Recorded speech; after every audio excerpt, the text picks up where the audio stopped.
हाँ तो बच्चों, कल हमने चर्चा की थी कि राजनीतिक विज्ञान का जो परंपरागत उपागम है वह राजनीति विज्ञान की व्याख्या संस्थागत के हिसाब से करता है। ये लोग बताते हैं कि राजनीतिक विज्ञान में केवल और केवल राज्य का अध्ययन होना चाहिए। कुछ लोग ये बताते हैं कि केवल और केवल सरकार का अध्ययन होना चाहिए। तीसरे कुछ विचारक ऐसे होते हैं जो कहते हैं नहीं साहब, राजनीतिक विज्ञान में राज्य का भी अध्ययन होना चाहिए, राजनीतिक विज्ञान में सरकार का भी अध्ययन होना चाहिए। जो लोग ये कहते हैं कि साहब राजनीतिक विज्ञान में राज्य का अध्ययन होना चाहिए, उनमें गार्नर है, बलनसली है और कई विचारक, कई विद्वान हो सकते हैं। तो ये लोग ये कहते हैं कि राजनीतिक विज्ञान में राज्य ही इम्पोर्टेंट है, क्योंकि राज्य के अंदर ही सभी संस्थाएं विकास करती हैं, सभी व्यक्ति, सभी जीवधारी रहते हैं। लिहाजा राज्य व्यक्तियों का सर्वांगीण विकास करने के लिए जिम्मेदार है। तो यहाँ हमने परसों में बताकर गया था कि राज्य के मूलभूत सिद्धांत, अंग कौन कौन से हैं, विशेषताएं कौन कौन सी हैं। निश्चित भूभाग, जनसंख्या, सरकार और संप्रभुता, ये राज्य के लक्षण हैं। मगर इनमें से सोवर्जिनिटी वाला जो लक्षण है वो इम्पोर्टेंट है, वो विशिष्ट है, वो अहम है। अब थोड़ा मैं आपको ये और बता दूं कि राज्य की उत्पत्ति कैसे हुई है। तो राज्य की उत्पत्ति के लिए से संबंधित कई सिद्धांत अस्तित्व में हैं। कुछ लोग क्या दावा करते हैं, कुछ लोग क्या दावा करते हैं। तो संक्षिप्त में आप देख लीजिए कि राज्य की उत्पत्ति के बारे में किस प्रकार के सिद्धांत अस्तित्व में है। तो सबसे पहला और जो प्राचीन जो सिद्धांत है वह राज्य की उत्पत्ति का दैवीय सिद्धांत है। राज्य की उत्पत्ति का दैवीय सिद्धांत यह मानकर चलता है कि राज्य का जो निर्माण है या राज्य का जन्म है वह दैवीय इच्छा के कारण हुई है। जो ईश्वर है उन्होंने राज्य का निर्माण किया है, इसलिए जो राजा होता है, जो शासक होता है, उसमें देवत्व अंश निहित रहते हैं। तो निश्चित रूप से उनके हर आदेश, उनके हर कानून बहुत ही अच्छे होंगे। इसलिए व्यक्तियों को राज्य की अवज्ञा नहीं करनी चाहिए। यहां हम जब आपको पढ़ाएंगे, मनुस्मृति पढ़ाएंगे, तो वहां आपको बताएंगे कि पूरी सृष्टि में जब जल प्लावन हो गया तो वहां आदिदेव ब्रह्मा ने अपने मानस पुत्र मनु को इस सृष्टि पर भेजा। और ये मानते हैं कि सभी लोग मनु की संतान हैं। मनु पहले राजा थे। तो यहाँ जो राज्य की उत्पत्ति का जो दैवीय सिद्धांत है, इसके जो महान समर्थक थे हीगल थे। उन्होंने तो यहाँ तक कह दिया था कि राज्य इस धरती के ऊपर भगवान की पद यात्रा है। मगर राज्य की उत्पत्ति का जो दैवीय सिद्धांत है, इसकी आड़ लेकर अतीत में जो राजा थे, महाराजा थे, उन लोगों ने जनता के ऊपर निर्मम अत्याचार किए।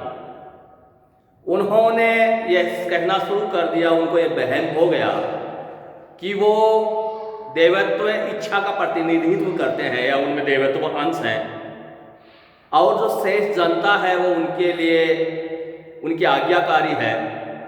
लोगों ने प्रताड़ना शुरू कर दिया। फ्रांस के जो बदनाम जो शासक थे, लुई 14 था, लुई 16 थे, वो लोग कहते थे कि हम ही सरकार हैं, I am the government and I am the state. यानी कहने का मतलब है कि राज्य की उत्पत्ति का जो सबसे पुराना जो सिद्धांत है वह दैवीय उत्पत्ति का सिद्धांत है। शॉर्ट में इसमें माना जाता है कि राज्य का निर्माण ईश्वर ने किया है और राज्य ईश्वर द्वारा प्रदत्त संस्था है। इसलिए राज्य के ऊपर जो शासक होगा वह एक प्रकार का गॉड होगा, गॉड के अंश उसमें होंगे। इसलिए उसके द्वारा बनाए गए सभी कानूनों को आंख बंद करके मान लेना चाहिए, क्योंकि वह जनता के हित में ही है। फिर क्या है कि इस समय के साथ इस सिद्धांत की आलोचना हुई और एक नया एक सिद्धांत अस्तित्व में आया। इस सिद्धांत के तहत इस सिद्धांत को समझौतावादी अवधारणा, समझौता सिद्धांत कहा गया। इन लोगों ने, जो लोग ये कहे कि उन लोगों ने कहा कि सब जो राज्य है वह किसी ईश्वरीय इच्छा का परिणाम नहीं है। राज्य किसी भगवान की इच्छा का परिणाम नहीं है, और ना ही जो राजा होता है उसमें कोई देवत्व अंश होते हैं। समझौतावादी लोग, जो विचारक हैं, उन लोगों ने कहना शुरू कर दिया कि व्यक्तियों ने अपने जीवन को अच्छा बनाने के लिए मकान बनाने शुरू कर दिए, खेत बनाने शुरू कर दिए, खलिहान बनाने शुरू कर दिए, और कई प्रकार की संस्थाओं का वो निर्माण करने लग गए। तो यहाँ लोगों ने कहा कि अपनी असुविधाओं को दूर करने के लिए लोगों ने राज्य का निर्माण किया। राज्य एक समझौते का परिणाम है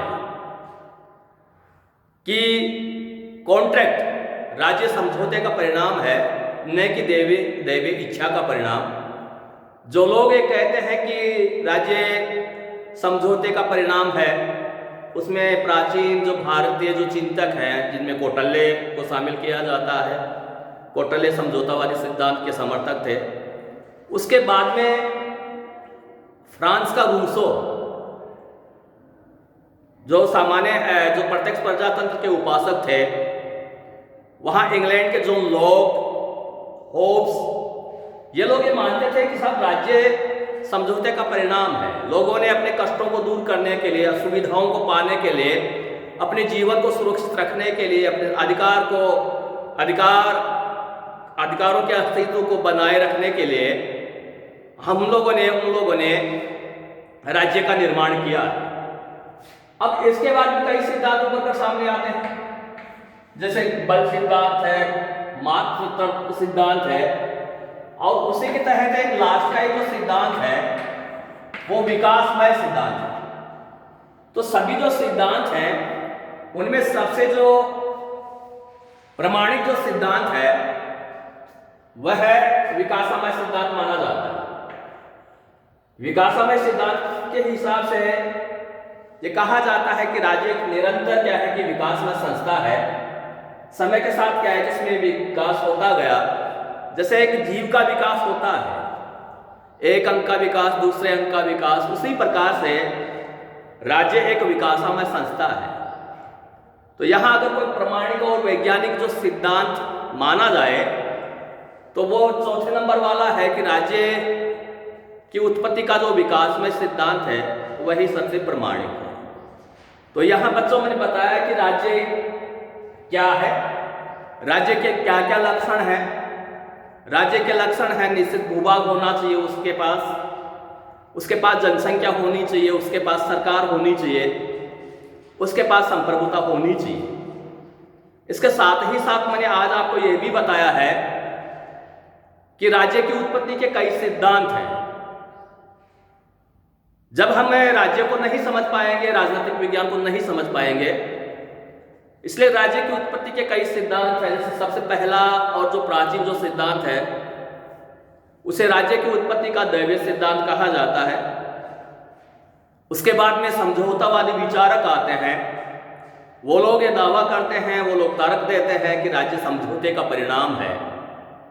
कुछ लोग इसको बल सिद्धांत के राज्य की उत्पत्ति का एक बल सिद्धांत पेश करते हैं, कुछ मात्र सिद्धांत पेश करते हैं, और निश्चित रूप से जो अंतिम जो सिद्धांत है राज्य की उत्पत्ति से संबंधित वह विकासमय सिद्धांत है। राज्य एक विकासमय संस्था है। इसलिए क्या है कि ये थोड़ा आपको इंट्रोडक्शन दिया गया है राज्य का। गार्नर और ब्लंट्सली ये कहते हैं कि राजनीतिक विज्ञान में केवल और केवल राज्य का ही अध्ययन होना चाहिए। गार्नर ये कहता है कि राज्य की राजनीतिक विज्ञान का आदि और अंत राज्य में होता है।